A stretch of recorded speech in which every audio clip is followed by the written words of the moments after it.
बोलो आज क्या खाना खाओगे? चाइनीज, थाई, लेबनीज, अफगानी, कंदारी, इंडोनेशियन, कोरियन, वियतनामीज? एक मिनट, तुम्हें सब बनाना आता है? Of course. क्या बात है, मतलब ये तो पूरे महीने का मेन्यू हो गया। चलो आज एक काम करते हैं, आज हम हिंदुस्तानी खाने से शुरू करते हैं। दाल रोटी। दाल रोटी? हाँ। वो तो नहीं बन सकती। क्यों? घर में सब कुछ तो है। इसमें लिखा नहीं है ना। मतलब तुम इसमें से पढ़ के बनाने वाली थी? हाँ। मतलब तुम्हें कुछ नहीं आता?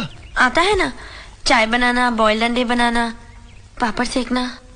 तो तुम्हारे घर में कौन बनाता था?